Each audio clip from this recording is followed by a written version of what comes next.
Hi everyone. We're going to work this reaction problem dealing with solutions. So if you want to take a minute and pause it and work it out on your own now, that would be great. The first thing we need to do in these problems is look at the equation and either finish it or make sure that it's balanced. So in this particular case, we have two ionic solutions, and we would say, well, okay, what kind of reaction could happen here? It's probably going to be double displacement because I have those two metals they can swap. So if I have magnesium phosphate, all right, so PO4 is a 3- ion, and so we need 3 magnesiums and 2 phosphates for that to balance out and be a neutral compound. And then we would also make NaCl. Now as far as balancing goes, we have Na, we have 3 of them there, and we need 3 here. Phosphates, you could balance the polyatomic ions as 1 unit. So I have 2 in my products, I'd need 2 here in my reactants.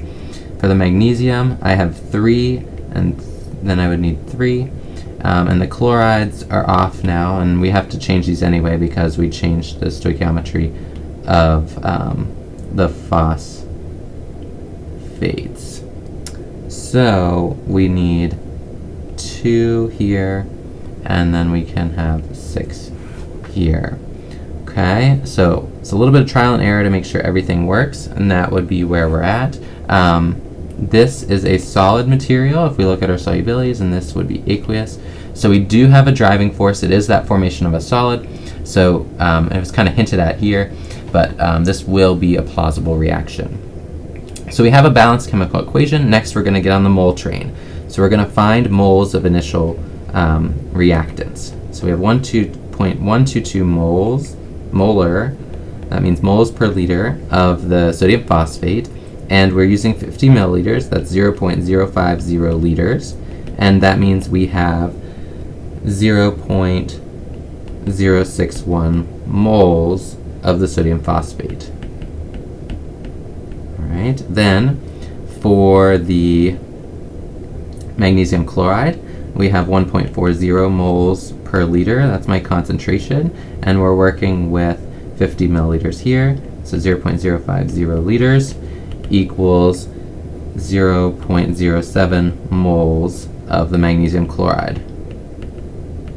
Okay, next we would find limiting reactant. So I have 0.061 moles of the sodium phosphate, and for every 2 moles of sodium phosphate, I make 1 mole of magnesium phosphate precipitate. And this means that if this were my limiting reactant, I would make 0.0305 moles of the magnesium phosphate. And then I do the same thing for the other reactant, magnesium chloride. For every 3 moles of magnesium chloride, I make 1 mole of magnesium phosphate.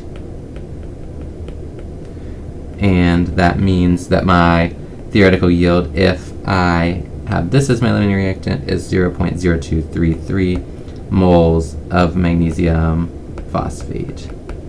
And so the limiting reactant is the one that is completely consumed and determines the amount of product that's produced.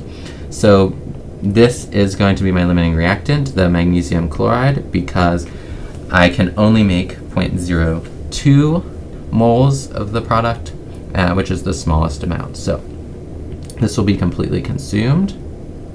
I will have 0 left over, and I will make, initially started with 0, I'll make 0.0233 moles, and so I'll have that much left at the end of the reaction. All right, and so what mass? Well, we're asked moles, so we've answered our question. All right, but taking this a step further, we could go from moles to a mass using the molecular weight. Thinking about other questions that could be asked from this kind of thing, we could be asked things about the yield of sodium chloride, and we could be asked things about the leftover excess reagent in the end. So if you're looking for other things to try to fill in those additional boxes here with those answers. And if you have questions, please feel free to reach out to me. Thanks for watching.